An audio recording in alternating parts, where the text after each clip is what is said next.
Hello, everyone. My name is Dan Helms. I'm with New Readers Press, and I'm honored to present today our host for the GED High Impact Indicators webinar, part two. And that is Steve Schmidt. Steve's a national adult education consultant. He has served as the assistant director of adult basic skills professional development at Appalachian State University. He's worked in adult basic education for more than 30 years as many different things: an instructor, a coordinator, a local program director, an author, the Links Community Reading and Writing Group moderator, and as a professional developer. He's a certified STAR trainer in evidence based reading practices, and he's authored numerous writing instructional textbooks, including New Readers Press's Writing for the GED Test Book 4. And today he's going to share, you see the title there? High Impact Writing Instruction for GED Test Success. So it's all yours, Steve. Thank you, Dan. I appreciate that introduction and especially great job for saying Appalachian State correctly. So many people say Appalachian, which if you're a local, you would say Appalachian like a door latch. So now that we have the pronunciation lesson out of the way, we're ready to go. And I want to welcome everyone to our session today on high impact writing instruction for GED success, which is a mouthful. And I hope that you will come away today with a lot of great resources and some ideas, and of course, share your own. I really do appreciate you being here today, and especially as we are on the cusp of a holiday weekend. It's always, we know who the dedicated people are to be here. And thank you for investing your time in your professional development today. As Dan said, I am Steve Schmidt. I have worked in adult ed for 32 and a half years, if we want to count half years. And I have worked in the past as a consultant for the GED testing service.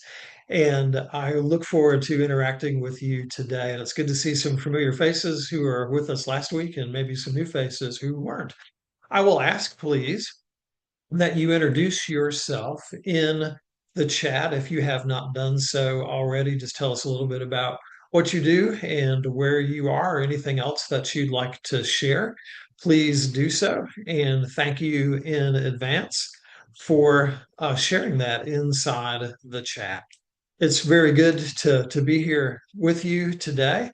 And we've put in the chat, and I'll put in again the handout link for today, the that bit.ly/NRP May. You can also put into your web browser, and that will take you to the handout. And you'll notice once you get into that Google Drive folder that there are two handouts. The one that we're using today is the one that's on top, the high impact writing. If you weren't here last week and wanted to get the handout that we used for the high impact reading session, that is in there as well. And you can go ahead and grab that. Just make sure you're looking at the right one, because we'll be, of course, focusing on writing today. But please go ahead and make sure you have that handout.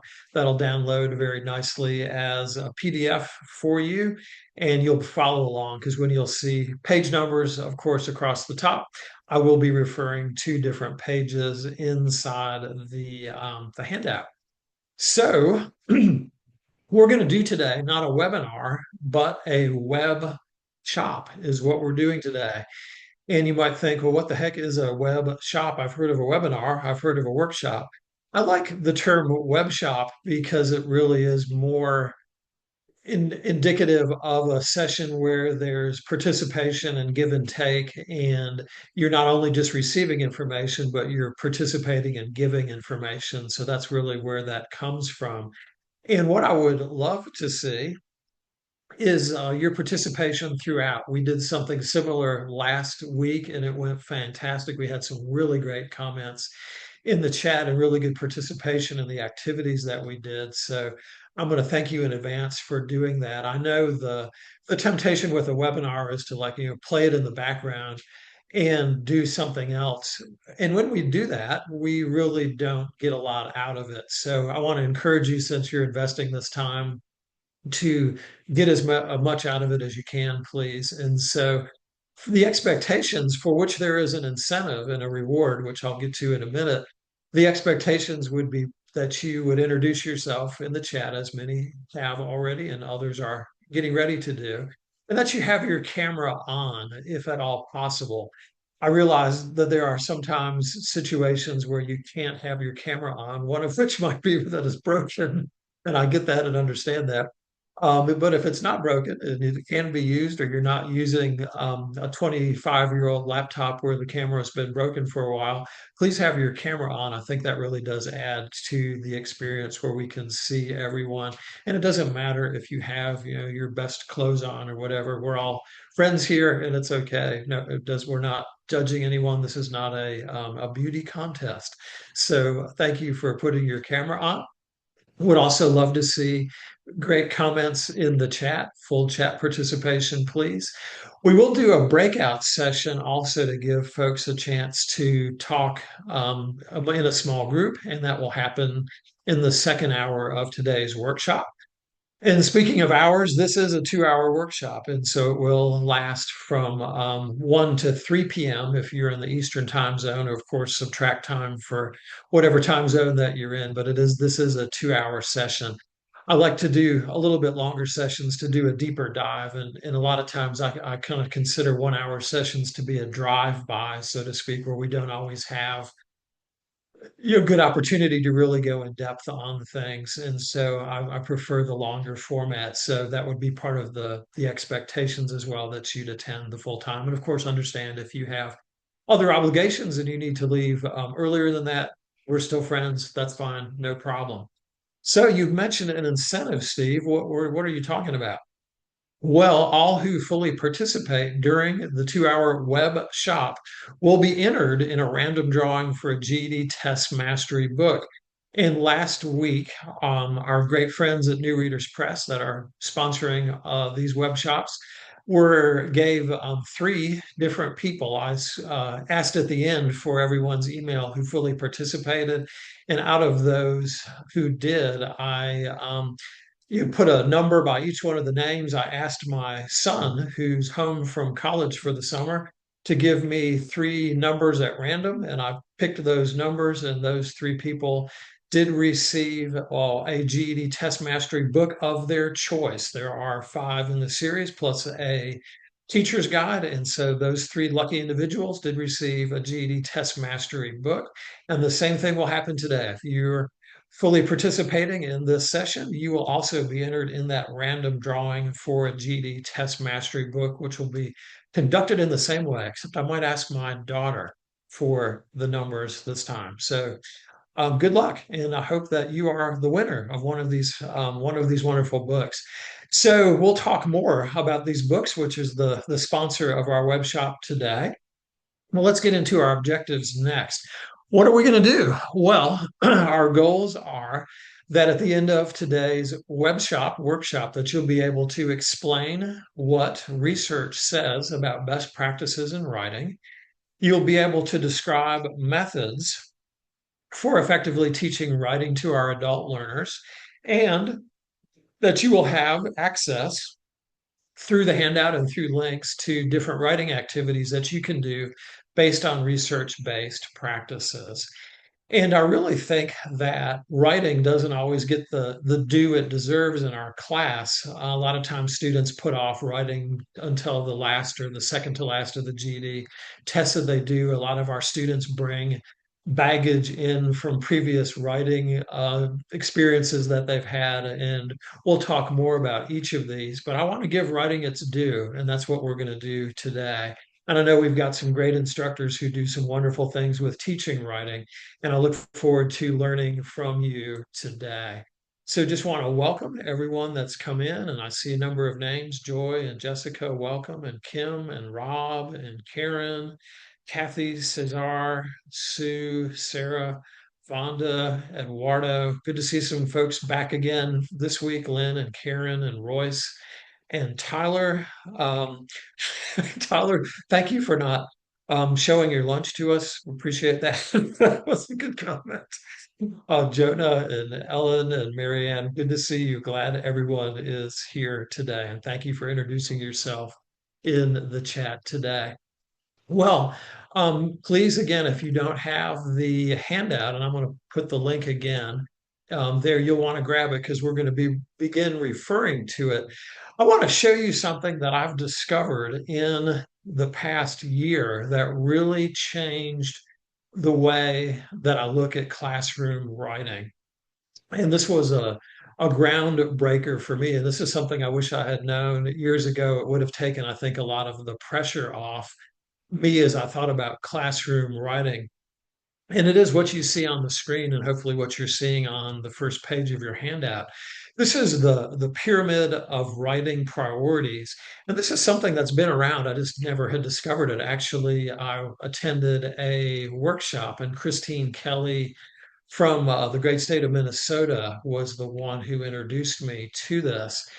And let's look at the pyramid and see, we're going to think a little deeply about how this can help us as we organize our writing activities in the classroom. But we will look at this pyramid, and I want you to look at it, please, from the ground up. In other words, start at the bottom, and we're going to work our way up through this. So really what the pyramid is, it's really a graphic organizer that shows us how we can organize different writing tasks in our classroom. So it starts at the bottom, and the bottom means this is the kind of writing we should do more often. And if you'll look and see these arrows on the right-hand side of the pyramid, this is suggesting that we do what's called provisional writing in each class that we teach. Well, what is provisional writing? Provisional writing is just really brief writing that supports learning.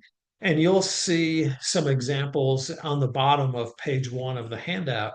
Provisional writing would be things like a sentence starter. That would be a couple words and then a blank line. We will be talking more about this. These are sometimes called sentence frames or paragraph frames also. We'll be looking at things like quick writes, which we'll be looking at as well later today. 1 minute papers, where we give students a short period of time in which to respond to a different prompt. This could be something like an exit ticket, where we ask students a question or two at the end of class and have them respond to it. I've also done this with entry tickets, something when students come in at the beginning, ask them maybe what they know about a certain topic and get them writing as soon as they come into class. That can be done as well. Something like a turn, talk, and write, where you turn to your neighbor, talk about a question for a few minutes, and then write a summary or write a comment from that conversation. Maybe a brief reflection on a reading that you're doing in class, or perhaps writing a social media post about something that you're learning. So all of those are examples of provisional writing. What's in common with those? These are short but sweet writings that we can do that don't require a lot of time and still get students practicing writing. And we just want students to write. And depending on your class, maybe you're teaching English language learners, and it's okay if your learners write in Spanglish, Spanish plus English, or whatever hybrid they're doing. It's okay that they're learning, they're starting. We'll take the Spanglish to start and um, work on making that more English as time goes on. We're just really trying to get our students to write. So that's the base. There's the provisional writing. From there, we're going to move on to what's called readable writing. And that might be something that we strive to do weekly in our class. If we have a class that meets a couple times a week, we'll try to do this once a week. Or if we have maybe a class that meets once for 3 hours a day, we'll try to do it sometime during that 3 hour time period. Readable writing has a little bit more organization, but it's still on demand writing. And so we do see some examples toward the bottom of page 1 on this. This might be a short answer question we give our learners. This might be a paragraph we ask our learners to write, 4, 5, 6 sentences. This could be a journal entry. This could be part of a GED or HiSET response. Or if we're dealing with a more advanced class, this could be a full GED or HiSET response. And then provisional writing, which is monthly or less. And again, depending on your learners, if you're working with a real basic class, we probably wouldn't be thinking about this. or we'd be thinking about an assignment that our learners could do successfully that would still do this. And it's polished writing. This doesn't necessarily mean we're asking students to write the great American novel. We're asking them to do some writing that goes through the steps of writing, where there's planning involved, where there's multiple drafts, where there's editing involved, and then a final product. And so this could be a 5 paragraph essay. This could be 2 paragraphs. This could be 1 paragraph, but what we've done planning, we've done writing and editing, and then we've done a final copy. So it doesn't necessarily have to be long. We think a lot of times we think, oh, a polished writing has to be a term paper like we did in college or something. It does not have to be that. As long as it goes through the steps in the writing process, planning, writing, revising. And so, and this could be a presentation that's done with maybe with the final product being a Google slide presentation or a PowerPoint presentation or a handout or something, a business email, a 5 paragraph essay. This could be something of that. So these are the 3 parts of the pyramid.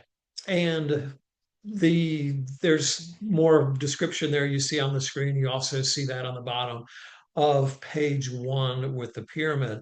But when I first saw the pyramid, it did several things. One, it kind of blew me away because I thought I had been putting a lot of pressure on myself to think about, okay, our students have to do all this, all this writing, and it's got to always be perfect, and I've always got to grade it, and all of these things. And I realized that that is not the case. In a lot of this writing, the provisional writing, the readable writing, I don't have to grade necessarily at all. And it's just really the fact of getting students writing and getting them used to writing and getting them to write in low stakes environment where there is no pressure and they know that the red grading pen is not going to come out. That helps to develop our learners into more confident writers. So I love the pyramid because of that. So let's talk a little bit more. Let's keep thinking about the pyramid, but we're going to look at one thing that we can do as part of the pyramid, and then we'll reflect a little bit more about the pyramid in just a minute. So if you look at the screen, you'll see a picture of me supposedly there on a beach. And why it's there is because I'm saying if I had $1 for every time a student's told me when tasked with a writing assignment, I don't know where to start. Those are the 2 biggest things I hear with writing. I don't know where to start. And the second is I don't have writing with something to write with. Are the 2 big things I always hear with writing. So if I had $1 for every time I heard I don't know where to start, I would be on that tropical beach you see there on the screen with the seagull in the distance going, I would be there, but I'm not. So research shows, and I'm sure you've seen this in your own classroom, that beginning writers spend 99% of their time generating ideas. And that is so taxing in many cases on our beginning writers that they don't know where to start. They have all these ideas floating through their heads, but they don't know how to put that first word or that first sentence down. So, what do we do about that? Well, that's where I'm going to suggest one of my absolute favorite activities to do in the writing class or just in class in general is a writing frames, also called a sentence starter, also called a paragraph frame. You may know it by another name, but it goes by many names, but it's great no matter what you call it. Essentially, and we have shifted over to page 2 in the handout. What a writing frame is just basically an open outline. And so we've given our learners the start they want, and then we've given them blank space to fill in. This could be a line. This could just be a blank part on a Google Doc or a Word doc or a piece of paper, however you want to do it. And so they're just basically that open outline, but they've given structure. So if we were going to do, I've got a sample frame there that you can see on the screen where we're doing a description, frame for a description. I'm going to describe how to build a storage unit, and I start by getting the wood at the hardware store. Then I put stuff together, whatever. So this takes away that I don't know where to start and really launches our learners into the actual writing that we want them to do. And I love this on many levels because they're so easy to do. We can create one in a few seconds based on what we're learning in class. We can pause class. We can do a frame to start. I also love this if you're teaching online. Many times learners are reluctant to put anything extended writing in the chat because they don't know where to start. If we give them a frame, we get a lot more and a lot better content inside the chat than we do when we don't. And I've seen this demonstrated over the years. I've talked with others who have seen this as well. So frames are awesome. They really provide that confidence boost. They're like training wheels, if you will. If you remember when you were learning how to ride a bike and before you launched out, you had training wheels on either side that kept you going. Writing frames are like training wheels for writing. You'll see on the bottom of page 2 another example frame for this is for influence. Who influenced your life? How did they do it? We've got blank space. Blah blah blah was a person who influenced my life by blank. How did this person influence you? There's blank space for that. Why was this person's influence important? We've got space for that. So frames really provide that extra support. And when we talk about scaffolding, in education, this is a great scaffolding activity. As learners start, we give them these scaffold, we give them this help, we give them this support. As time goes on, the goal is to take this away, give less support, and then eventually learners won't need this at all because they've mastered those techniques. And so they don't need the frame anymore. And so make it a goal. Use more frames at the beginning as your learners grow more confident. Pull the frames away, and eventually they won't need them at all because they'll have that confidence built in. So you can ride frames a long way. We can ride that pony, if you will, a long way. I love frames if you're working with students on the Reasoning Through Language Arts GED test or the writing task for high set. There are frames we can use for that as well. We'll talk more about this later in our web shop today. But we can see frames still work even when we're doing this advanced analysis type writing that the GD and the high set ask us to do. So we can ride frames a long way. We all need that support. We all need that place to start that we can go to. So let's use a frame. I'm going to invite you, please, in the chat to do this. And remember, we've got that incentive for everyone that was participating could win those books. So the frame that I'm giving you is we're going back now that we've had a little chance to reflect on the pyramid of writing priorities. This frame involves this. So we're kind of combining the two things we just did. The question is, how can the pyramid of writing priorities help organize your classroom writing? And so I'm suggesting you fill in the frame. The pyramid could help me by. So let's use that. You can, of course, if you want to adapt and do your own thing, you can as well. But please, in the chat, let's discuss how could the pyramid help you organize your classroom writing. And I will look expectantly to see the wonderful things that are going to come out in the chat. All right, so it looks like we've got several other folks who have joined, and I'm glad to see someone from North Carolina as well. And it looks like we've got the handout. Good. Okay, we're getting some responses already, but go ahead and please keep writing. Let's see. Rob says building a schedule. I like that. I like that. Like that schedule implies some organization there. Let's see. Jessica says, show me how to include writing more often. Good. And I'm glad to hear you say more often, Jessica. Good. Progression. Thank you, Mary Ann. Irigi says, or Regi, and forgive me if I have mispronounced. More realistic. I like that. I like that.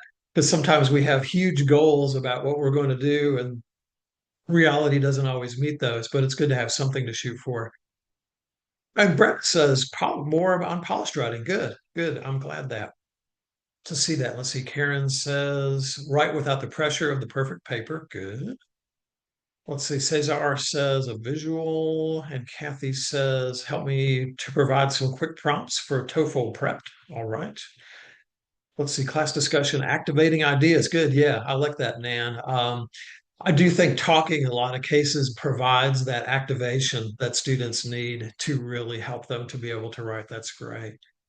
Let's see, give different levels to multi-level class scale. That's genius. Yes, we are, because we know what the definition of a multi-level class is in adult ed. And the definition is any classroom that has more than one learner is multi-level class. Let's be real, that's true. No matter what we try to do, leveling with Tabor, Casas, and whatever magic we try to do on the front end, it's always a multi-level class in reality. Let's see here. Rebecca says prioritizing different types. Good. Thank you, Susan. How to be beginning writing. Good. Maria talks about breaking down a bigger goal. Framework, says Samantha. Valerie says structure for multi-level. Good. I'm glad we're picking up on the multi-level, which is a take that I hadn't thought about, but it is very true. Good. Rob talks about low risk. Um, Good. Several folks have mentioned low risk, and Vonda says brief writing needs to be incorporated on a daily basis. Good, within each class. That's a great goal to shoot for, Vonda. So glad that you're saying that. And you said each in caps, so we know that's important to you. Good deal. Good deal. Thank you, everyone, for your comments, or if comments are still to come. That is great. All right. So, what we did, we looked at the pyramid, but we also thought about the frame. And I'll be honest, I've been in webinars before, and I like to put things in the chat. And sometimes I don't always put in what the webinar presenter would like to have. And I welcome having a frame. It really helps me to feel like I'm more on track with what we're the way they're trying to frame the discussion. So I do think if you teach online or a hybrid class that's partially online, that frames can help you in the chat for sure. Okay. Oh, it's time for a little writing humor. All right, buckle up. Are we ready? Here we go. So, did you know that I have been working on my autobiography? Yes, I've been thinking back over my 59 years of life and have been writing the story of my life. You know, autobiography is the story of our own life. Well, I had printed out a copy, a draft copy, if you will, and was going over and making some corrections. I like to do that with paper and pencil to do that. And I had a bottle of glue nearby.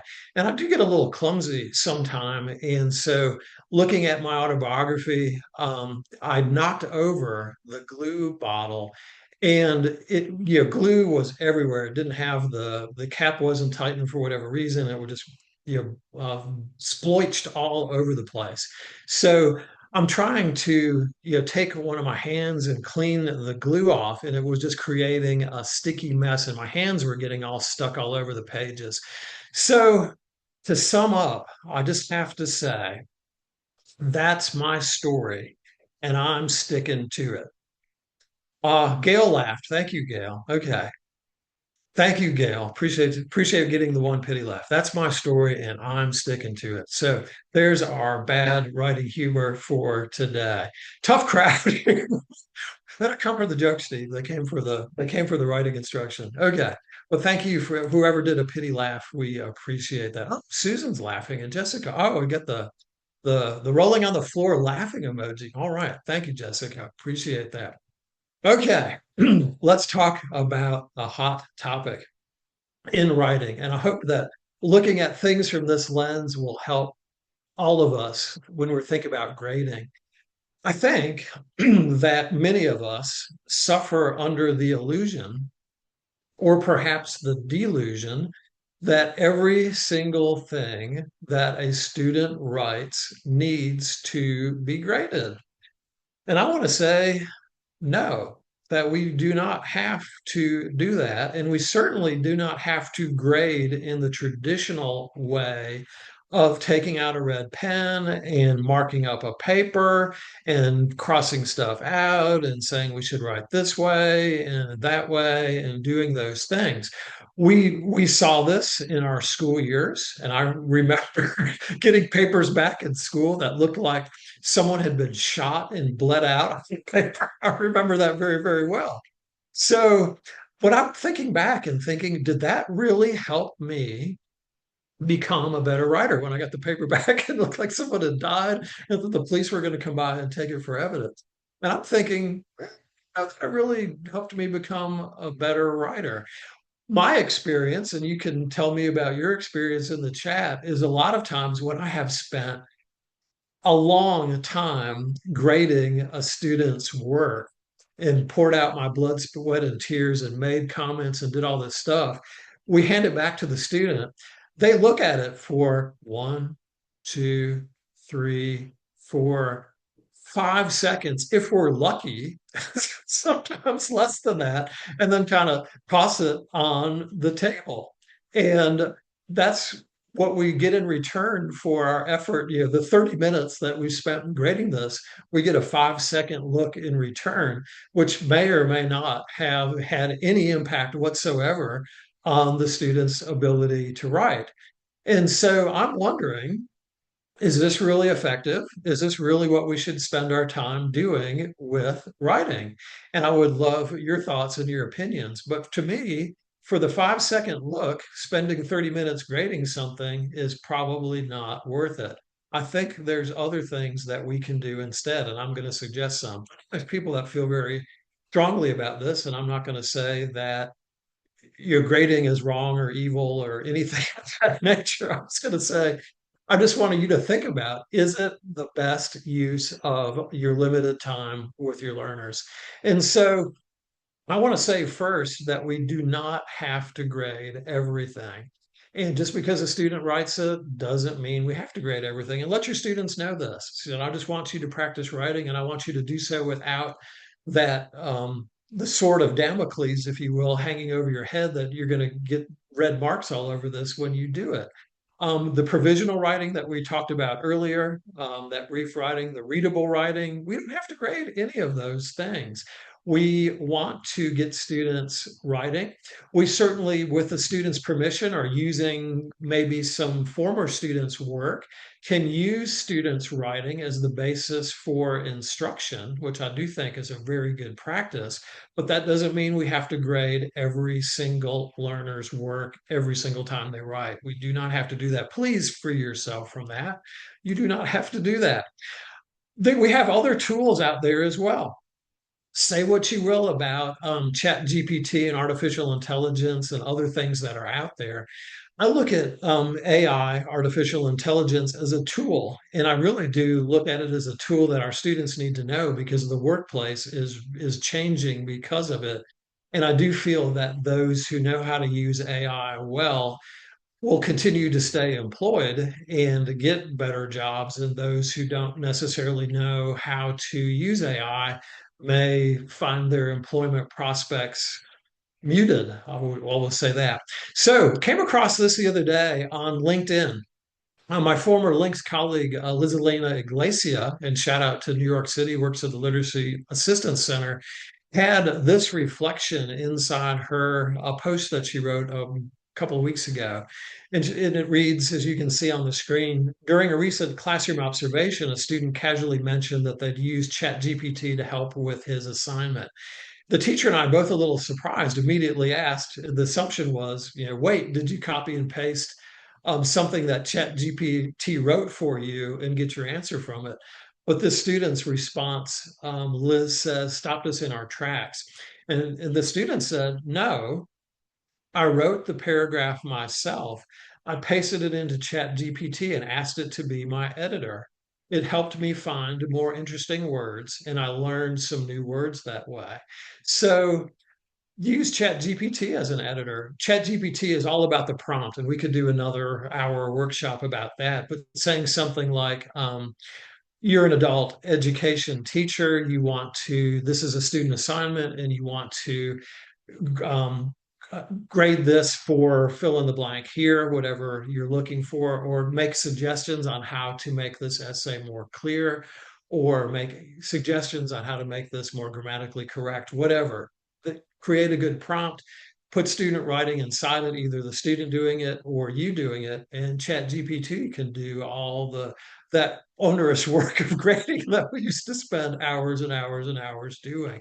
So there is an idea. If you're unfamiliar with ChatGPT or haven't used it, there's plenty of tutorials. Go to YouTube, you can find some good ones. It's all about creating a good prompt and then having a conversation with it to get the output that you want. But that's an idea. Use ChatGPT to grade, as this student did, who ended up with a better work product because of it. This is also something I really want to show you. Let's go to page 3. Page 3 of the handout, please. I did have the great pleasure of working for Links. I was the reading and writing moderator for Links for a little over 5 years. And Kate Nonsuch, Nonesuch, is an adult educator that I've looked up to for many years. She's a longtime adult educator who's in British Columbia, Canada. She has a website where she's collected a lot of her beliefs about adult ed over the years that I've really enjoyed reading. I think she's an amazing thought leader in adult ed. I think she's kind of getting a little bit close to retirement years. A lot of wisdom on her website. But if you Googled Kate Nonsuch, Nonesuch, and it's there printed on the bottom of page 3 of your handout, and put in like Kate Nonsuch Adult Ed, you'll find her blog, and she's got some gems there. Learned a lot from Kate over the years, and I had asked her to do a Links event. We used to do live events with Links every month, and she agreed to do so. And we were kind of kicking around ideas about what to do, and she said, "How about I talk about the never fail writing method?" And I said, "Kate, that sounds like an awesome idea. Let's do it." And we did. And so you see there on page 3 and on the screen the never fail writing method. Let me back out a minute. So many times when we do grading is done as a deficit thing. We're showing our students where they don't measure up. I think we can gain a lot more traction with our learners when we take more of a positive approach. In other words, the traditional grading is this is what's wrong, here's how to fix it. The never fail method is here's what's right, let's celebrate it, and we'll get more of it, is this kind of method in a nutshell. So I'll read what Kate wrote. I'm quoting from her in the middle of page 3. She says, "First, students at whatever level with whatever skills they may have, write." So again, we're not expecting perfection here. We're just expecting, give me what you got. "Here's where the examples of good writing will be found.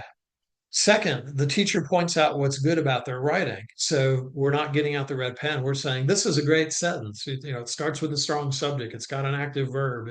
It conveys a complete thought. We look for the good. Second, the teacher points out what's good.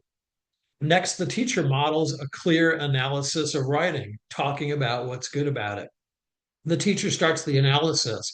So later, the students, as they're seeing this modeled, will follow the teacher's model. And finally, ignore the bad writing. And we might be like, "Oh, ignore the bad writing. How can we do that?" Kate, I will take it from Kate. Kate says this works, and she'd been teaching adult ed for over 30 years. I'll take her word for it. Ignore the bad writing, it will go away. The never fail method is based on the idea that people get better at writing when they get specific feedback about what they are doing well. So that's so different because traditional grading, we give feedback about what is bad. I assume that learners make mistakes because they don't know how to avoid them. I assume that they do not maliciously hand in shoddy work. I love that. I love that. Our students are not maliciously handing in shoddy work. They're learning. They will work hard to do well if they're confident that they will be able to do well, and we can show them how we're doing well. So the graphic that you see on page 3 and see on the screen in the nice color version shows the never fail method in a nutshell. Students model good writing. They're writing, they do a quick proofread with the teacher where we'll go over some things and talks about what is effective. The teacher then models specific analysis of good writing. With the learner's permission, the writing is shared with the group, and the good sentences um, are talked about and are shown as good writing. The teacher says, "This is good and why. This is a good sentence because I understand what you're saying because you do a great job of using capitalization and punctuation, whatever. But we're focusing on that which is good." And then over time, this isn't something that will happen in one session with us. Over time, we train students to analyze their own writing. And isn't this what we want? Isn't that what we want students to be able to look at their own writing and make changes in it? So it trains that our learners to do this. The students then are able to pick out favorite sentences and they award medals. Like the best sentence award goes to Jamie for her sentence about whatever. And it's kind of fun. And students are blown away when they first do this because they're so used to getting the negative comments in the red pen, and they don't know in some cases how to respond when they're getting these positive comments. So I would say give the never fail method a try. You've got the basics, the parameter here about the never fail. Positive approach to grading. So also as we're looking at grading, take a look at this paper on the screen. Do we really think that a learner is going to be able to get everything that's been shown here? I think not. We're looking at like 25 different things, and these things can be, run on sentences or sentence fragments or whatever. And all this other thing, a student's not going to pick up these 25 different things that we're trying to do. I would suggest instead focus on one or two areas at a time, which begs the question, what one or two areas should we focus on? And the answer to that is, where do we see patterns? Where do we see patterns where students need help? Is it subject verb agreement? Yeah, if we've taught even a little bit of writing, we see things happen over and over and over again. We can then go ahead and address those. And using students' writing, either with their permission or using work from past students, is a great way to do that. Using student writing is the best way to teach grammar. So, and that's on page 5. Let student writing drive your grammar instruction.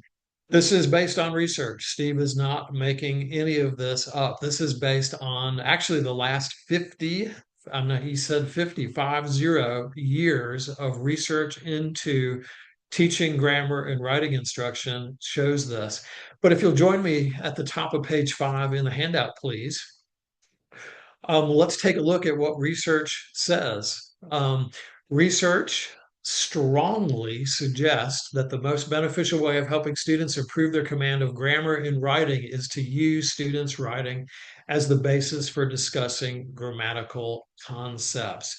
And they just didn't throw one study together. They did a meta-analysis of many studies. There was at least, if I'm remembering correctly, I think they looked at least 50 studies about teaching grammar, and they found that student writing to teach grammar was the best way to do it. A meta-analysis, they look at a lot of research to try to find commonalities. So, looking again at the top of page 5, grammar instruction is naturally integrated during that revising, editing, and proofreading process. We can do writing conferences where teachers can help students revise for effective word choice. And the teacher can ask and talk with students about the formality of the writing they're doing and to adjust that based on their audience. And take a look at the second paragraph, if you will, please, at the top of page 5. This blew me away when I first saw this in 2012. A cautionary note about grammar instruction emerges from this meta-analysis where they looked at these 50 plus studies. Studies of grammar instruction alone, or in other words, out of context, or as the primary way to teach writing, actually produced negative results. In other words, students' writing ended up worse for students' overall writing quality. So don't get me wrong here. We're not saying don't teach grammar. What we are saying is please teach grammar in context, or in other words, use your students' writing to teach grammar. That is the most effective way to teach it. So I know for some of us, we might look at this and say, "Whoa, this blows me away. I may need to study a little bit more." You do have the active link to the Just Right guide, where Dr. Marianne Corley and her staff who put this together receive that information. I know some people are like, "Whoa, this is blowing my mind. I've never heard this before." This is again the last more than 50 years of research has shown very completely. So something to think about, and this, especially if this is something new to you, mull over it, think about it. I may not change your mind in a day, but don't take my word for it. This is what the research says. So I'm going to kind of put it open here for us to chat in the a kind of a broad question. And what are your thoughts about grading papers? We've talked about several things. What are your thoughts? Maybe if you grade in a positive way, maybe you could share a little bit about what you do. And of course, you do have the ability to unmute. If you'd really like to talk, or you really feel strongly about this topic and like to talk, you can unmute and do so, or share your comments inside of the chat. Let's see, and thank you again, Dan, for putting the handout in there. Let's see. Brenda, as you're thinking and chatting, says, I sit with my students and we proofread together. Good. Yeah. Nans is looking at error patterns and good. That's what we will see. And Susan Links, Lincs, and I have to say, unfortunately, in the past tense was a something sponsored by Octay, the adult division of the U.S. Department of Ed, which was active for many years and unfortunately is a victim of federal budget cutting, and we it no longer exists in there's the links archives are out there, but there's no longer active moderation of the links content. But links is lincs. If you Google links adult ed, you will find that, and I put that inside the chat. So and thank you, Nan, for helping with that. This is why we double space. Okay, Rob.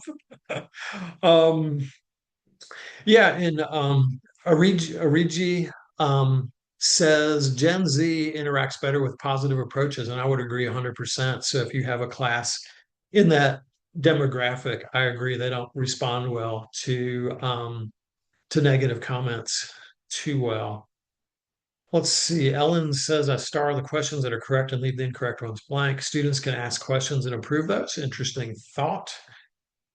Let's see, Jessica, grading something I struggled with. It's hard to make quick work of it. Yeah, tell me about it. And I think I'll overthink it all. And I hope you'll think about some of the things we've talked about, Jessica, and decide, is it really worth all the time that it takes? How else could we do it? Could we do this in a more positive way? How could we get our students more involved in the process instead of us doing all the work?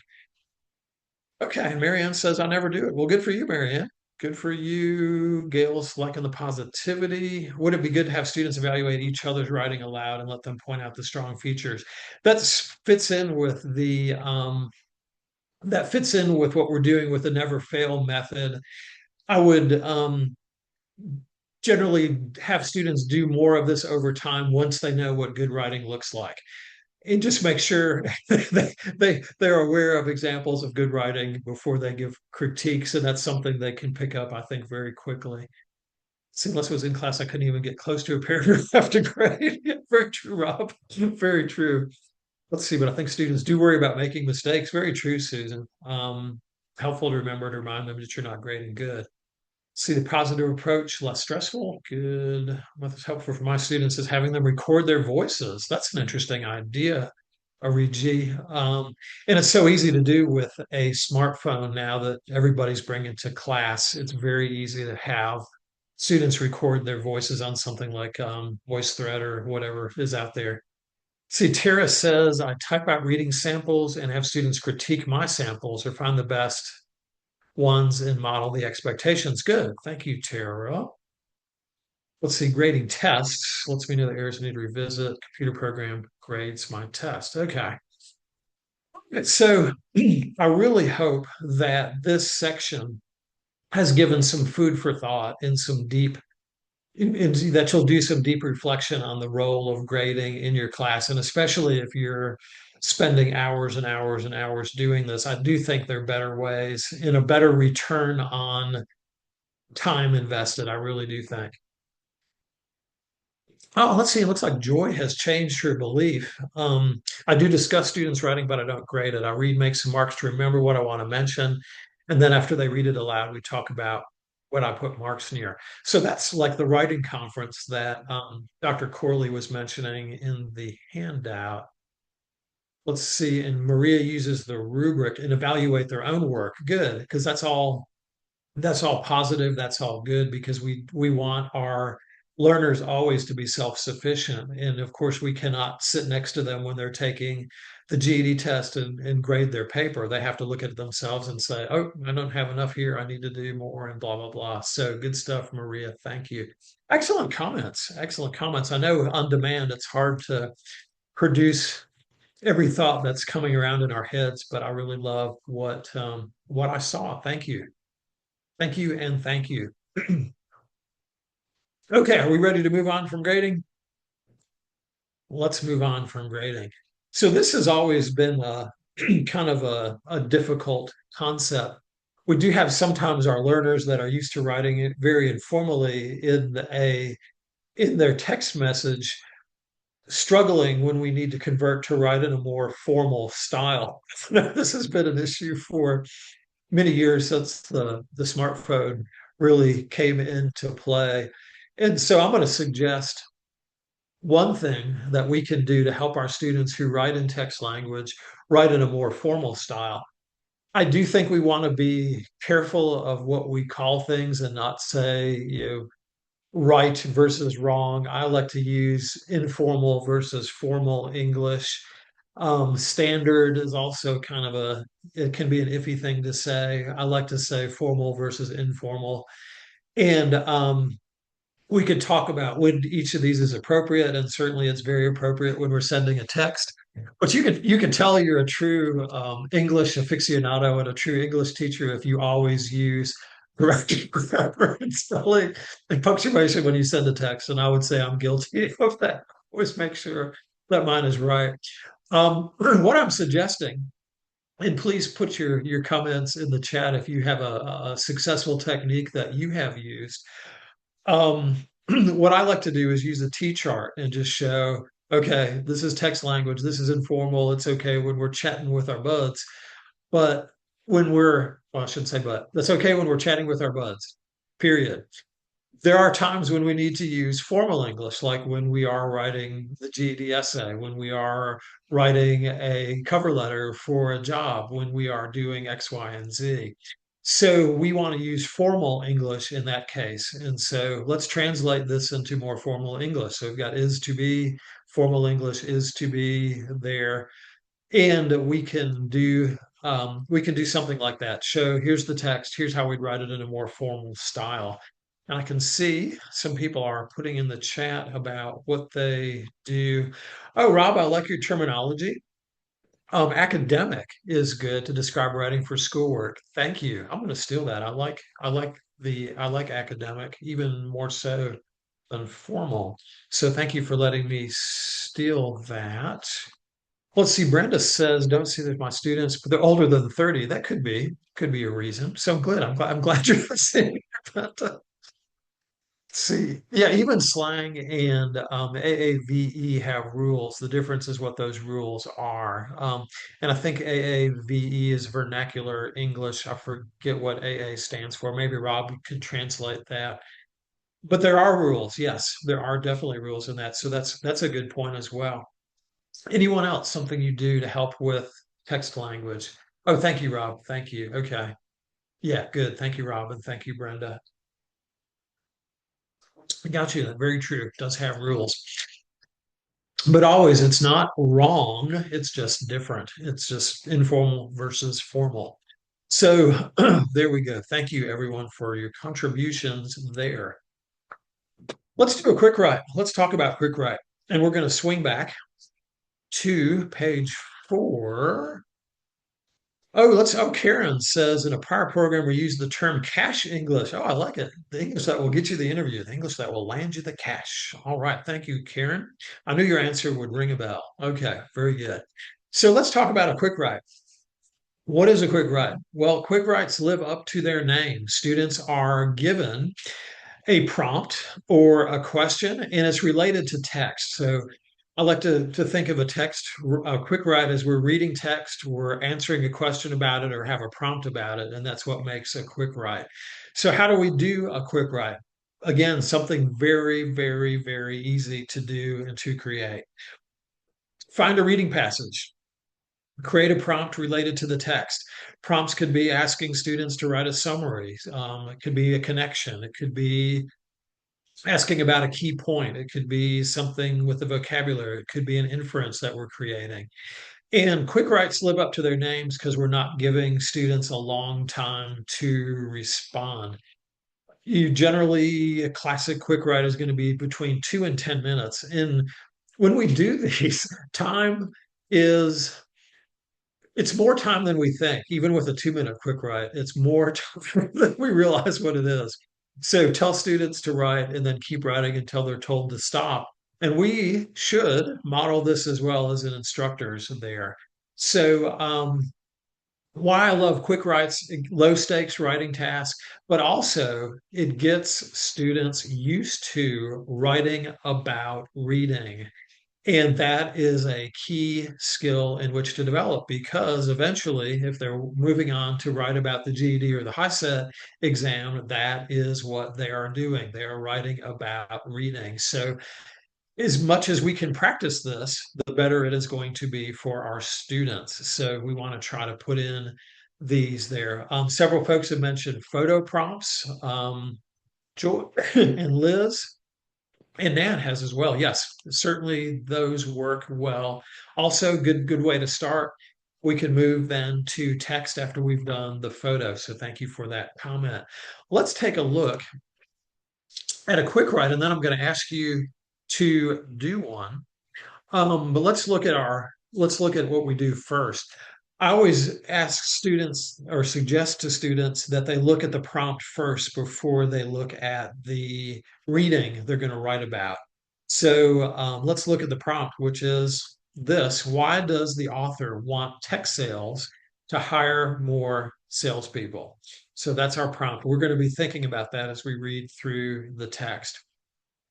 The text says, looks like it's an email, and it says, "Hi Nora, I'd like to suggest that tech sales hire additional salespeople. I've come to this conclusion over the past few months as I've witnessed our superior sales team face the same obstacles again and again. Our sales team prides itself on the personal relationship it builds with clients. These relationships are why we have enjoyed consistent business from so many clients over the years. However, since last November, each team member has been working an average of 50 plus hours per week, and this is only to maintain current clients. Sales have gone down 5%. The team has not had the bandwidth to pursue additional business outside of existing clients for several months. If we are to continue the close working relationship to which our clients are accustomed and simultaneously build the business, we need additional support." So take another second and look at this. And then I'm going to ask you to do a 2 minute quick write in the chat and we'll waterfall it. In other words, everybody at the same time will hit enter and we'll look at our quick write. And I will get said to model it that the instructor should write too. So I'm going to do that as well. Let's see. Oh, Brenda says I like to use pictures from apples to apples for quick writes.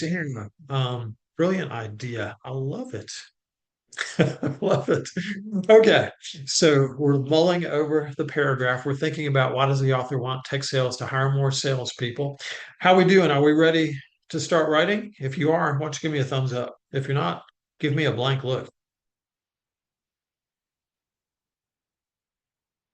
Okay, I'm seeing more thumbs than blank looks. I'm the one giving the blank look. Okay. So what are we doing? We're going to take 2 minutes and do a quick write based on the information, based on the email we see to Nora that we see on our screen and on page 4. And we're writing on the prompt. We're writing an answer to the prompt. Why does the author want tech sales to hire more salespeople? That's your quick write should provide an answer to that question. So please begin.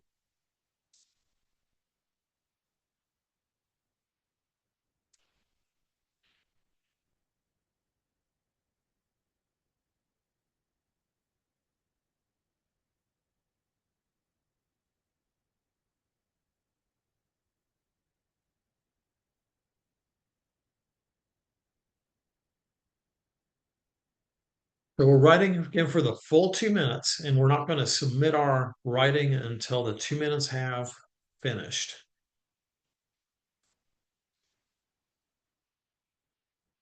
So try to write as much as we can in answer to the question in this period, and I'll stop talking.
Just a little bit less than a minute.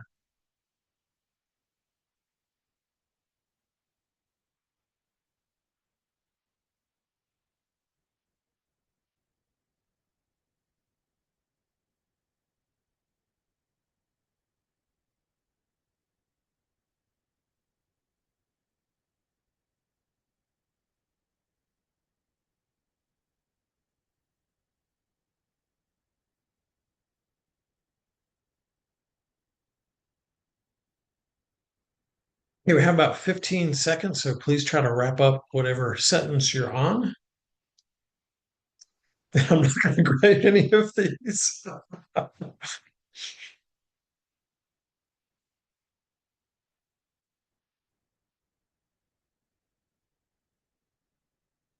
Yeah, so let's do this. Once we have finished, let's go ahead and hit your enter key and we'll do the waterfall chat for your quick write. And I did write, and you'll see mine in there as well.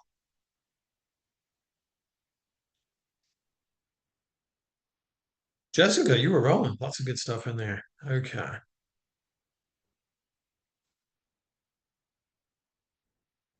Elaine was to the point. Very good. Very good. All right. Thank you, everyone who did this. Ooh, Maria started with a teaser. Sales are down. Why? Oh, love it. Love it. Love it. Good stuff. Good stuff. Ooh, and Royce started with some alliteration. Staff seems stretched. I love it. Good stuff. All right. Thank you, Karen and Rebecca and Sarah. To provide the personal touch. Oh, well said, Karen Bell. Where's well said? Got a quote from Arija. All right. I have the bandwidth. Well said, Kathy. Good job. All right. Thank you, everyone, for the quick writes. So, quick writes again, great way to get students writing, to do so in a low stakes environment, and to get students used to writing about reading, rather, which is a task that they will do frequently. So, definitely good to help. Any short reading will do, or whatever kind of reading you want to use, and just create a prompt based on that. And loved the idea of the apples to apples cards as well. Good stuff. Good stuff there. All right. Thank you all for doing the quick write. Let's talk a brief minute about the since New Readers Press is sponsoring this webinar series, this web shop series, let's talk a little bit about one of their new products, which, and I'm not saying good things about this just because I feel like it. I'm saying it because I do believe in these products. And I'm also saying this, I have had a long relationship with New Readers Press. And what initially attracted me to this organization and to this company was the fact that they are the publishing arm of pro literacy. And they've been around for many, many years. The good news is that all proceeds, all profit from any sales that they make go to support the pro literacy organization that supports literacy not only in the United States, but does some things on a global basis as well. So always feel good when I'm working with New Readers Press because they support literacy organizations. They're not just selling this to pad a corporate bottom line. They are supporting literacy. They're all about literacy. So that's really the big reason. They have come out with a new series called Test Mastery, and it's based on preparing students for the GED test. For the GED test, what makes it unique is it uses what the GED testing service has identified as their high impact indicators is the basis for this. And I think from things that I've seen, and when I go to conferences, I stop by and I visit vendors and talk to vendors. By the way, as an aside, I don't think it's a bad thing at your state conference to skip out on a session and go talk to vendors. I've learned a lot from doing this. Vendors generally have, and by vendors, I mean the people that are selling books and they have their tables set up there. They have a lot of good content information. And over the years, I've been in adult ed for 30 years. I've learned a lot from people who sell various products, and many of whom, or some of whom at least, teach in adult ed and are really good at teaching.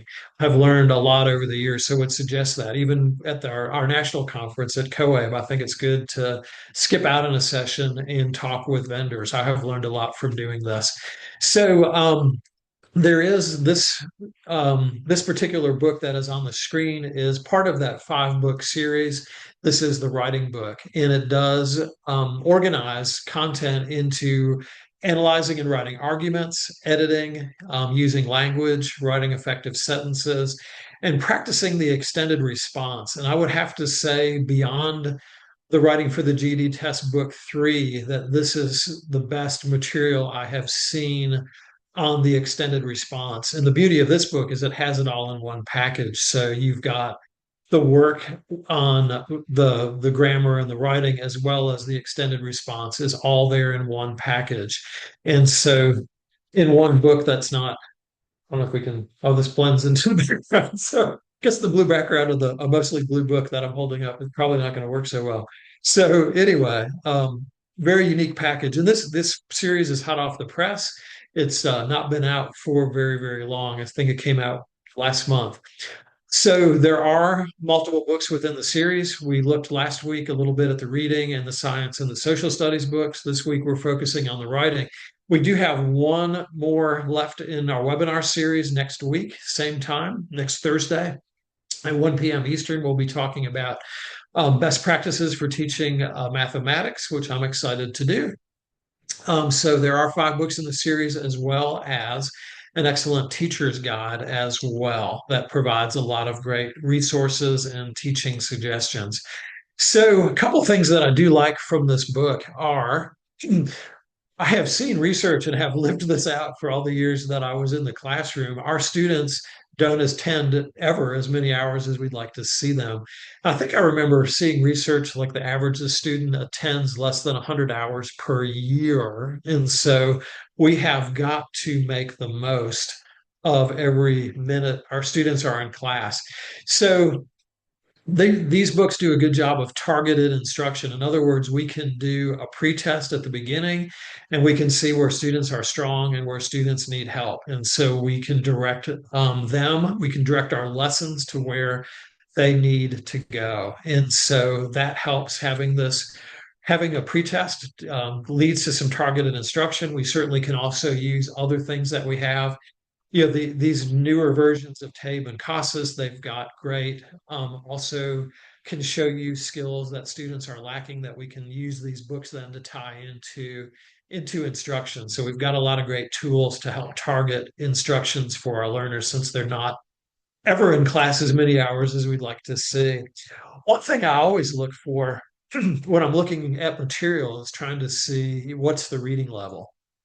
And these all of these books do a good job at an accessible reading level that's at the low adult secondary level. This is roughly, I actually put some of this into a reading skills checker. I think there's a better name for that. Something that checks the reading skills. I typed text into it, and this came out about ninth grade, so it's at the lower end of the adult secondary level. And so I do think that a lot of our learners will be able to benefit and use this. I don't like teaching resources where they're always using $50 words. Big multi-syllabic words increase the reading level, make it hard for our learners, and they don't get out of materials what they should when they do that. So I like the reading level of this. It is very accessible, as opposed to some other materials that I've looked at, which shall remain nameless, where the reading level is not going to help our learners too much. I do think that this has one of the best extended response packages that I've seen out there. In the extended response, what I'm talking about is for the GED test in particular. In the reasoning through language art test, it asks students to read a paired text, usually a pro and a con about an issue, and then write which one is best supported and why. This is not an easy skill. Students have 45 minutes to read both passages, analyze them, come up with a claim as to which one was better and why, support that claim, and do it all in 45 minutes. That's not a lot of time. The resources in this book will really help. They've got a ton of resources. There's some good things in there. There's a frame, the frame that we looked at earlier. There's graphic organizers. There's models. There's good research to show that students learn well looking at models. There are other things as well, like the model response I was talking about is in there. And that helps students to see what a good response looks like and why. There are all it goes through, it shows you this is what your introduction should look like, this is what your body paragraph should look like, and then analyzes it. Here is why, here is why, here is why. Very good stuff there. They have test tips, which I like. If students followed this particular test tip that you see on the screen, they would score many more points on the GED extended response. Sometimes students think, oh, if I'd go ahead and put in a bunch of quotes, I'm in good shape. Uh, the scoring engine, and this is what I learned when I worked for the GED testing service, the scoring engine that reads it needs to see the student's own writing. If most of it is quotes or paraphrases from the text, the scoring engine says, you might be a good writer, but you haven't showed me. All you've shown me is what you can do is quote and paraphrase. Therefore, I can't give you any points or a limited amount of points. And so that's what really hampers students. The key thing that students, or one of the key things that students are not doing, is they are not explaining what the quote means and how it backs up their claim. If students do that, they are going to do well and score points and be successful on that RLA. So that test tip is, I think, worth the price of admission just there. If students do that, they're going to be successful. So these test tips are throughout all the books. Good stuff.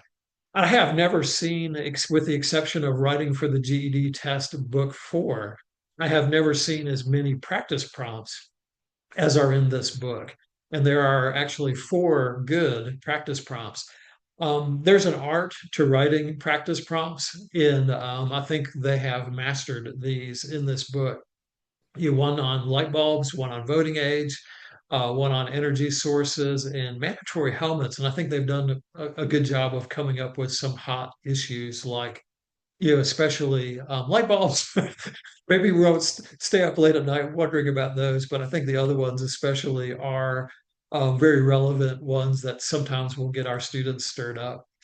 It does also, and I think this is unique as well, has a full length practice test with a diagnostic as well. It's harder to find in many books to find a full length practice test. And from what I'm seeing, it looks very, very right on to what the GED test actually does. And then you can see the action plan there again, we can use to target based on what a learner knows and what a learner doesn't. The many of the practice tests are not full length, and many times the students don't get that full experience. I do think it's really beneficial to have students take a full length practice test before they go in to take the real thing, because a half lengther will doesn't show the full how long you've got to concentrate and for the writing task and all those things. I do think it's a best practice to have our learners take a full length practice test before they go in and take the real test. And this book does have those good things inside there. Let's see. I'm checking the chat, and we're seeing a few more of the quick writes. Good. Got some other good things there. Wow, these are awesome, awesome, awesome with their, let's see. Will last week's video be sent to people who registered but were unable to attend? Dan, can you answer that question? I can, and I did put an answer in there, but after the conclusion of part 3, a follow-up email will be sent to all.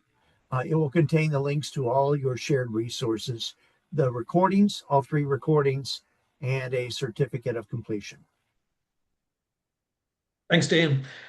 Let's see. Rob asks, is it wrong I'd use the organic gardening passage to talk science vocabulary and the difference in the piece's use and scientific meaning over organic? I'm not 100% what your question is, Rob. If you're asking, is it okay to talk about vocabulary and organic? Yes, to critique that, analyze it. Yeah, I think that would be entirely appropriate if I'm understanding your question. Oh, and I do see that your answer there, Dan. Thank you. Okay, good stuff. Good stuff. Okay. Okay. Let's see, Dan, while you're here, isn't there some type of a sale going on for New Readers Press products during the month of May? Well, yes, there is, Steve. I don't know how I always get caught off guard with this, um, but I will put that information in the chat. There's a sale on any test prep right now. The promo code is MAY25 or May25, and that includes our pre-high school equivalency as well as our high school equivalency products. So the new GED Test Mastery is included. Very good. Thank you, Dan. I appreciate that. So 10% off this month. Somehow, after I like to watch YouTube videos, and after doing that commercial, I want to say like and subscribe for some reason. We don't have a channel, so we're not going to say like and subscribe. So we're going to switch gears a little bit here. We've talked about getting students writing. We've talked about grading. We've talked about using things like sentence frames and quick writes to get students writing. We're going to gear toward now high school equivalency writing as we get our learners ready for the extended response in the GED, or if you're doing HiSET, the very similar writing tests that they have.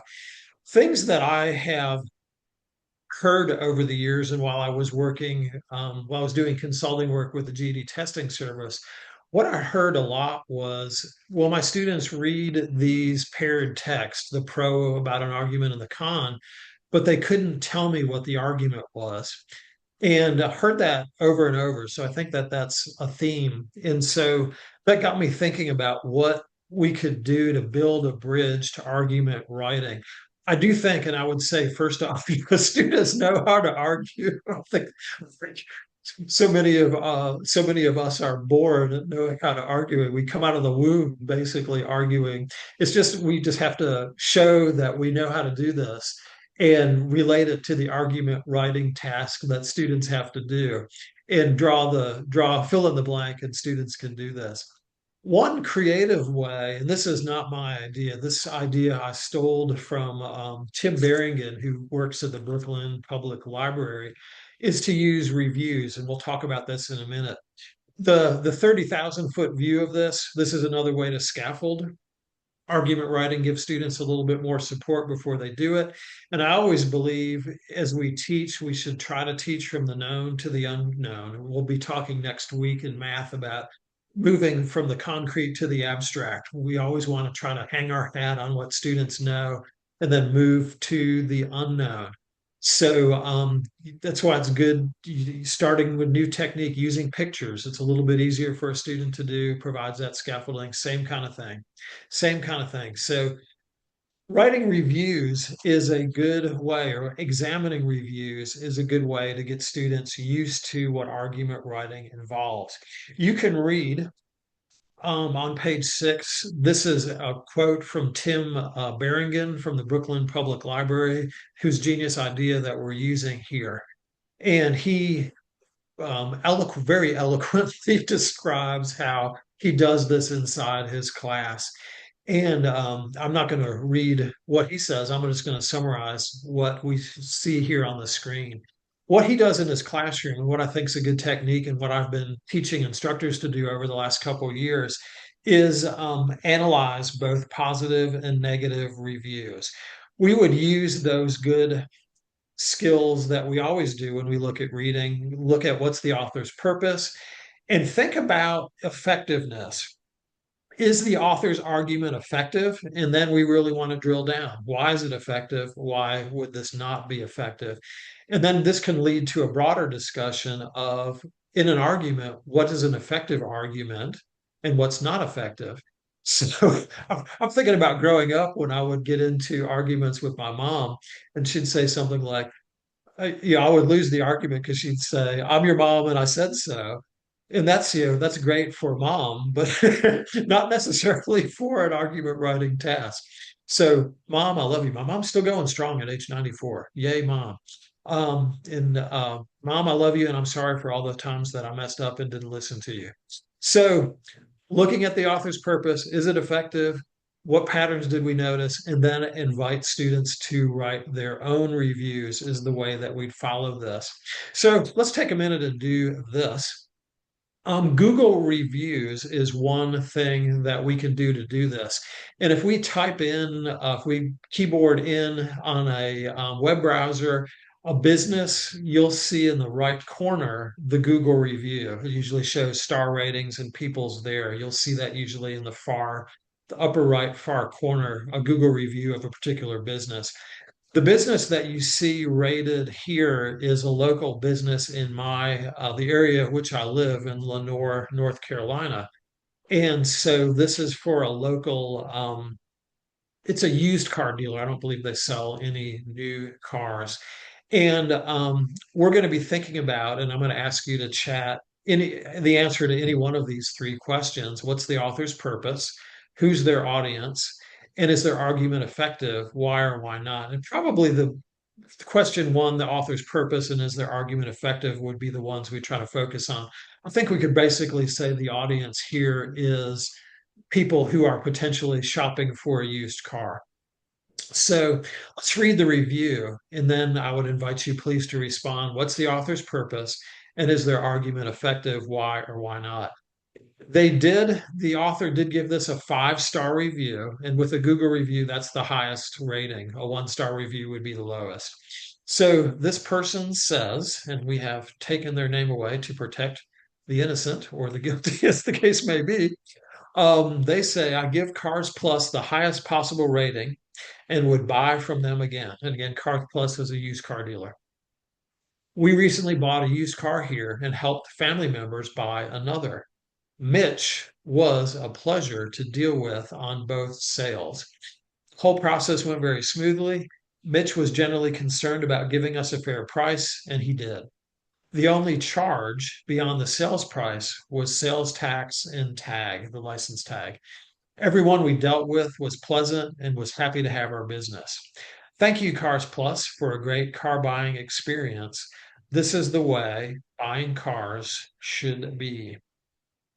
So please take a moment and let's examine this review and let's think especially about question one and question three. And I would say let's think more about question three. Is this an effective argument?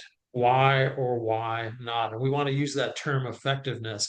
Would this, your audience, you're thinking about buying a used car, would this review convince you that Cars Plus was a good place to go to buy a used car? And so let's please chat that.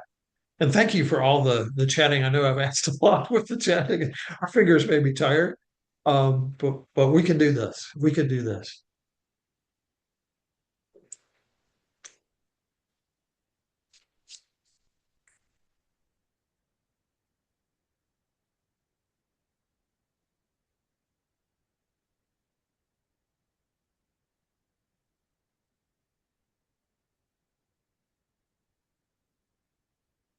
Okay, so thank you, Joy, for your response. And love to see some others. Thank you, Rob.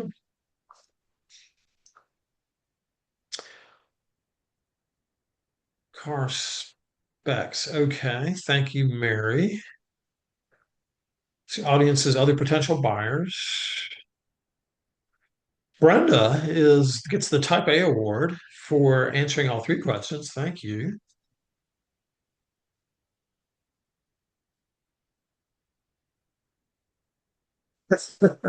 Brenda, I love it because you're talking about we could teach this as tech literacy. Brenda, but I can tell you, at least in this case, you're right. I think I had read like 1/3 of all reviews are um, fraudulent and are written by someone or AI or something. I can tell you that in particular, this review is real because I know the author. I know the author very well, as a matter of fact. Oh, and Erigi gets into pathos. Wow. All right. Pleasant, happy. See, Eduardo goes for effective. Thank you. And Elaine says many reasons were given. Okay.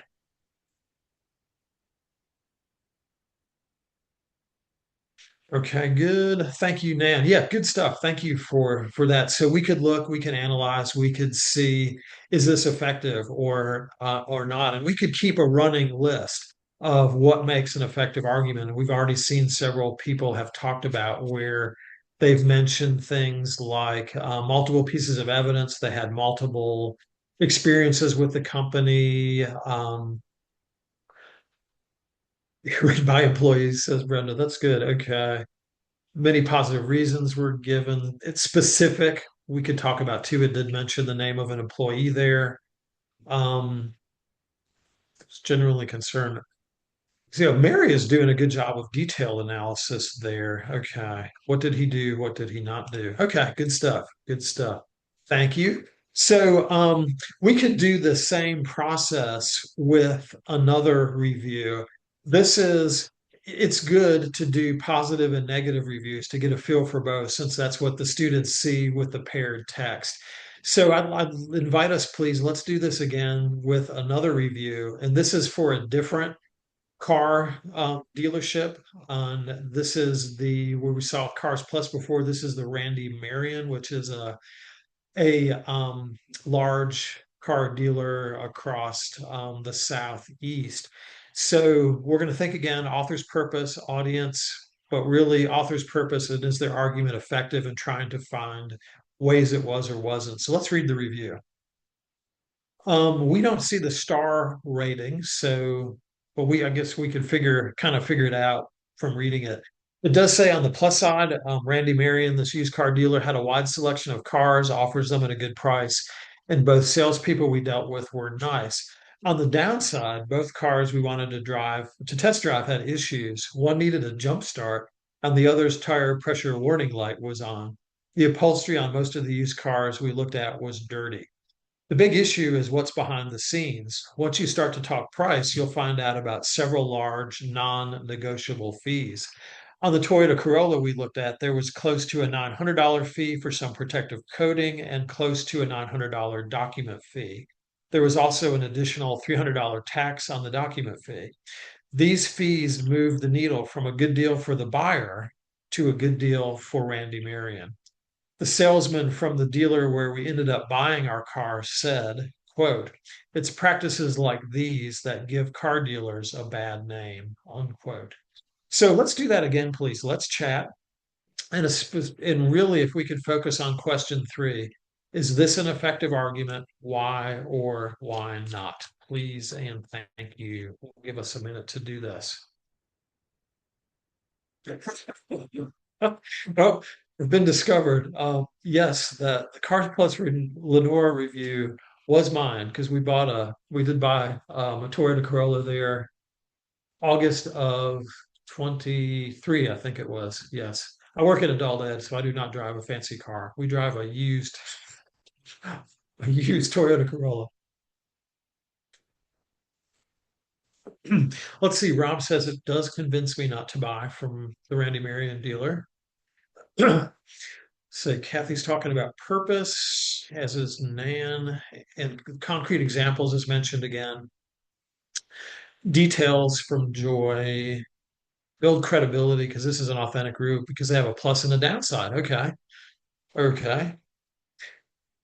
In the interest of full disclosure, I do know the guy who wrote this review as well. And this is where we went first before we went to Cars Plus.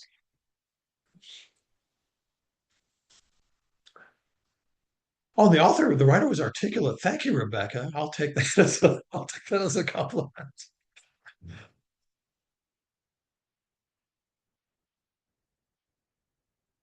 All right. Well, thank you, Rebecca. You've made my day. I have a smile now. Okay. Effective and discouraging. Okay. So seems like a credible review. Well, I'm glad you think you think I'm credible, Tara. It's good. Yes, I try not to be mean and ugly and try to talk about the good things as well. Let's see. Doesn't get into personal insults. Okay, so that would be something to say would be a bad review, gets into personal insults. Provide specific details to back up the argument. Okay. Okay. Well, good. And thank you. And if you're still writing, please continue to do this. So, the big thing we're trying to do with our students is really get them to see what makes for an effective argument, what doesn't. And we've already seen several things that we mentioned there. So, let's do this. We're going to go to a Google Doc. And I want you to write in on that Google Doc, and we're going to move there. Oh, here we go. Okay, let me put this in the chat where you will go, the link that you'll click. So go ahead in the chat, you'll click on this link, and this will take you to a Google Doc.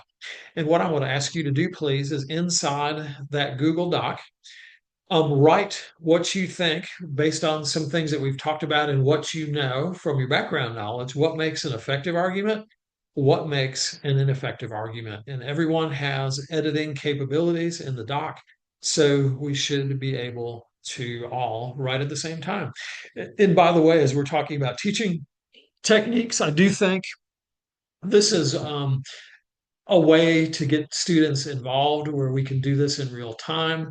You do give up an element of control doing this since everyone has editing capabilities and you can't control what's being written. So maybe some classes you may want to be careful with this, but generally they're clicking on a link and keyboarding, so there's not a huge barrier of entry like some ed tech tools.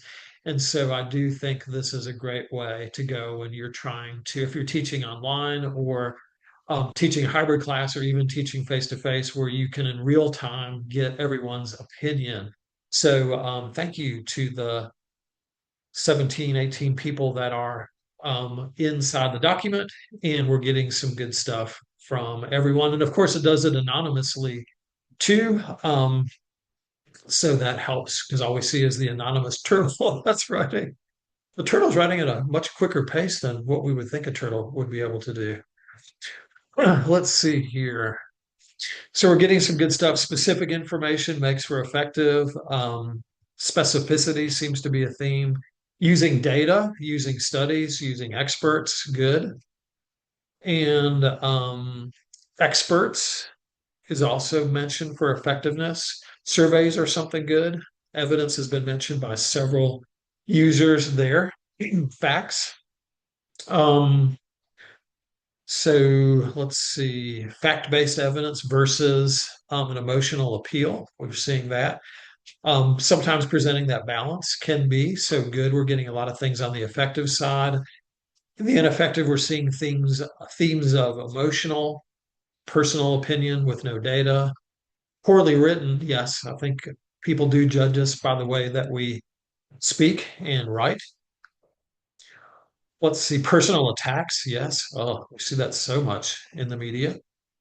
Sounds bitter. Yes, good. Vague versus specific. Okay, good stuff. Good stuff. Very good. So we could do this and we could build over time with our learners to build this database, if you will, of what makes an effective argument versus what makes an ineffective argument. And thank you for everyone who participated inside the Google Docs. The Google Doc rather, we did get something good. And Kim mentions also slides can be used very similar. And we mourn the loss of the Google Jamboard, which unfortunately is no longer with us, but slides can serve a very similar purpose. Thank you, Kim. Agree 1000%. Okay. Okay, good stuff. We could then go and talk about different types of evidence that are used, which we mentioned in participants put inside the Google Doc. We see some different things that we can then show students and talk about with students: facts, statistics, experts, logical reasoning are different types of evidence there. So we can that can lead into this discussion. So we've really built a bridge now to argument writing, where something that was before kind of vague and out there. Now we've seen, hey, this is a business in your community, and people are saying, good things about it, and people are saying bad things about it. And you can get students to write their own Google reviews based on things in the community. If you live in a small town, I would say be careful because someone in your class may be related to the proprietor of that business. I would just be, if you live in the small town with 300 people, we may want to be careful about using local reviews. You may want to use something else, but otherwise, in a larger local community, it's good to do that. Um, Organizing evidence. In other words, here's are the things that support this argument. Here's are the things that are against it. Here are the pro things. Here are the con things. I think what's best, there's a lot of graphic organizers out there. I think what's best is what's simple and what students could use on the actual GED test. And that's a T chart, just a simple big letter T. We could put over here arguments that support, over on the other side, arguments that don't, and then fill in each side. Very simple, very straightforward. And students can do that on the the little whiteboard they have when they take the actual GED test. Here is an example that you see on page 10. This is based on the GED prompt that the taxation and revenue prompt that's been around forever. And so we can see the T chart filled out. And we put bold headings or bold arguments there: provide jobs, ease congestion, and then the specific data points for each one and against the big points where it's going to harm the town. The federal road funds will harm the town, and some specifics there. So the T chart is a good way and a simple way to pick out evidence. I would strongly suggest doing this with your learners. At first, do several of these prompts together so they get an idea about doing it, just handing them the prompt and the T chart and saying, go at it, is not a good strategy. I would model this and do multiple models so learners get a feel for doing this. And they can successfully do this. And this example, this T chart is something they can use all the way to the GED test. So why do students struggle on the actual GED? This is actually a screen capture from a video that GED testing had put out a couple of years ago, and this shows very graphically, I think, what a big of the issue, what's the big issue here.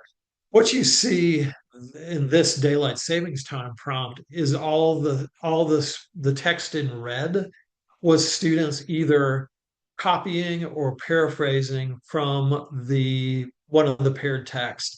And so you see the very vast majority of what the student is putting in is summary or quote, and they're not exhibiting their own writing. And what the scoring engine, the AI that scores these, wants to see is the student's own work. And so if all they're doing is quoting and summarize, the scoring engine says, I don't have enough to go on and I can't give you a lot of points or any points. So that is illustrated here very graphically. That's the big problem that we are seeing with students on the RLA task. Instead, this again is another screen capture from this video that the GD testing put out.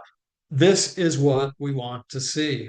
We've got a very clear statement at the beginning. The author is correct that it won't create a boom in the district's economy. Here's why.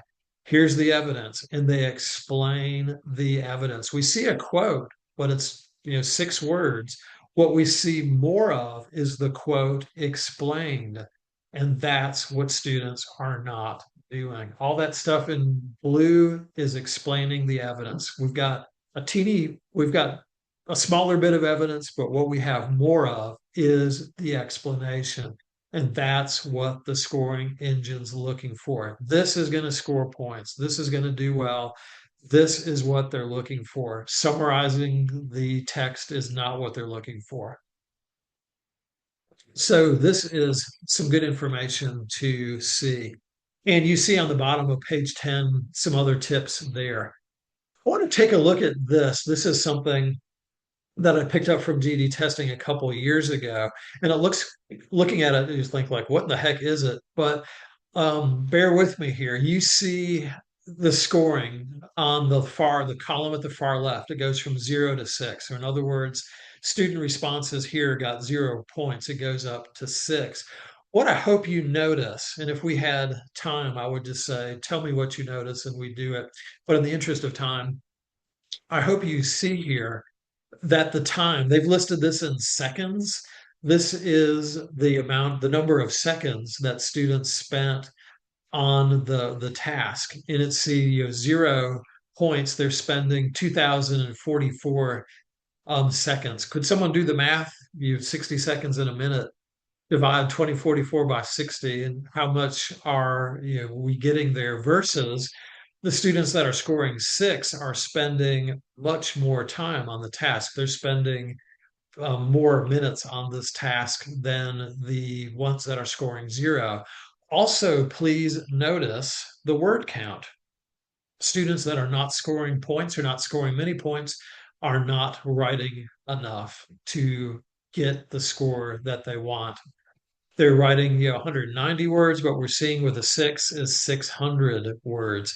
And I would be the first to say, yeah, that's challenging to write 600 words, because in 45 minutes after we read and analyzed 2 paired text, that's a lot of words to write in that short period of time. But I hope you see a couple of keys here. One is research that I've seen and remembered from GED testing was that students were only spending, like 20 some minutes on the task. And I would struggle. I would struggle to do that task in 20 some minutes. And I think we all would struggle with trying to do that task in 20 some minutes, to read, to analyze, to write, to edit. We need to be spending more time on it. So That's a key. Students need to spend, they have 45 minutes. They need to use the 45 minutes. They need to write more. And especially the writing that counts, the analysis of the argument and not just putting in summarizing the evidence. So let's see, did we get a couple of chats about this? Yeah, 40 minutes at the high end. So 30 versus 40 minutes. Thanks, Rob, for doing the math there. And let's see. Thank you, Dan, for answering that question also. So that's the big conclusion that we see from this slide. Another key is we want to build an effective claim. A claim, and if you join me on page 7 of the handout, I really feel that the claim functions as a good GPS or a good map, if you like the paper maps, to build an effective response. If students answer these questions, which argument was better supported and why, they've got a great claim there. And that will lead them to victory as long as they're not spending most of the rest of it summarizing. They need to take a stand. Which argument was better supported? Why was it? That will lay the roadmap for success and have a couple reasons why that we can explain in at least 2 body paragraphs, preferably 3. I love the 5-paragraph essay for this intro. This person feels this way, this person feels the other way. The best argument is blank because reason 1, reason 2, reason 3, paragraph on reason 1, paragraph on reason 2, paragraph on reason 3, summarize with the conclusion, we're golden.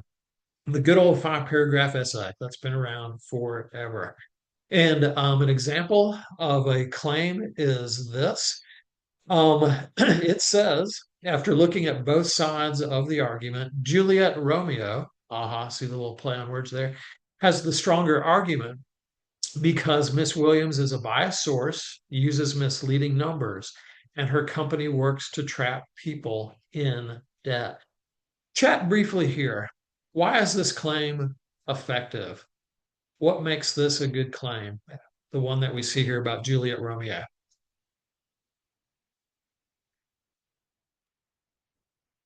Well, they're entering their chats, Steve. Did I miss the breakout? I stepped away for just a moment once. You did not. You did Okay, not. thanks. And we'll forgive you for stepping away for just a moment. I appreciate that.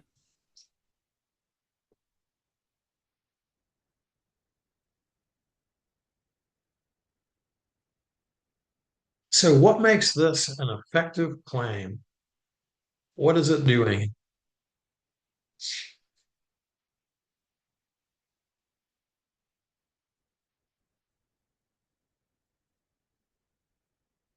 Okay, let's see. Overview and outline. Strong claim supports with reasons, mentions both passages and who presented the stronger case. Beautiful.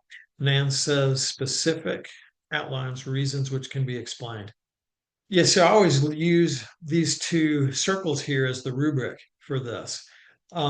Which argument was better supported? It says Juliet Romeo has the stronger argument because blank. Why was it better supported? And we get 3 reasons here: biased source, misleading numbers, company works to trap people in debt. So if students can answer both of those questions inside their claim, they are going to be in good shape. And thank you, Joy. Explains why Williams is bad and Romeo is good. And Liz mentioned which is stronger and why. Good. Answered both of those questions. And that's what an effective claim does. So we can see that there in using that word because or a similar one helps a lot. And now we've got that roadmap to follow, and we will be in good shape there. So that the claim can be a large part of that introduction. And then using a format like PEAL, and that's an abbreviation for point, evidence, explanation, link, is what should govern body paragraphs that we are writing. And you can find this on page 11 inside your handout. So we start with P is what point are we trying to make? This would be the reason, one of the reasons why this argument's stronger than the other. This is a different prompt. The example here, this is one on banning plastic bags. And so One of the reasons why the author thought this was better, because it says scientific research shows banning plastic bags is better than taxing them. So we know where they stand. They're bringing in evidence. And so from one of the paired texts, they pulled out Stanford universities are actually they pulled out a study from Stanford University and explained a little bit about what it talked about and explained what the finding was. But then the key thing, and the thing that a lot of learners aren't doing, is the explanation point. So we've made the point, we brought in evidence to back it up, but now we're explaining it. So here we go. Research studies are among the best evidence to back up arguments. The 2012 Stanford study done recently, and this was this was written back in 2015 or 2016, so it was more recent then than it is now. But 2012 is not that long ago. So research studies, best evidence, 2012 Stanford study done recently showed that banning plastic led to fewer bags in communities. The researchers looked at 15 different places at very different places, demonstrating that banning bags could work anywhere. So they've taken the evidence as a springboard, they've analyzed it, they've explained it. And the L link is great. It doesn't have to. I would say this is more gravy as long as we're doing the PEE, the point evidence explanation. We're good. The link I will take, but I would be thrilled if my student just did the first part, the first three parts of Peel. The link is great. There's further evidence about why banning plastic bags, taxing them in the next paragraph to kind of link those together is great. But as long the explanation, I think, is really the key point to this. Students can get used to doing this. Students can practice this. It'll become second nature. And we can, of course, model how to do those explanations. And our students, I would say again, they're very used to arguing. They know how to argue. We just have to channel that into writing and using those same techniques, but of course with effective argumentation, not just do it because I said so. And they students can successfully write this GED task. It is challenging. Students can score points though. So let's see. Simply, we do not have time to do the breakout room, but thank you for being willing, Dan. What I would do though is invite you to chat with one of these. Excuse me, and the chat would be, what's a key takeaway from today? I want you to reflect a minute. We've looked at a lot of things, some writing strategies, grading, the best ways to teach grammar. And I think a really wonderful takeaway would be, what do I plan to do with this? Now that I know this or have reviewed this or heard this again, how am I going to use this? So please, in the chat, I will invite you to respond to either one of these, or if you're feeling especially energetic, you may do both.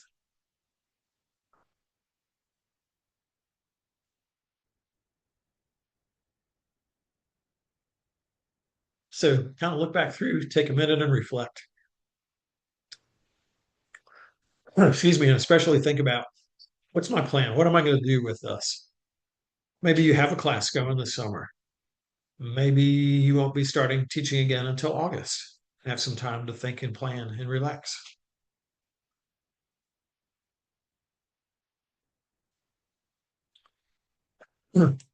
Or maybe you got a promotion and now you're responsible for doing for PD at your professional development at your organization. And maybe you'll do a PD with what you've learned. Let's see, seeing some good things. Rob talks about the positive. I'd love to torture them with writing more often. Rob, you are too funny.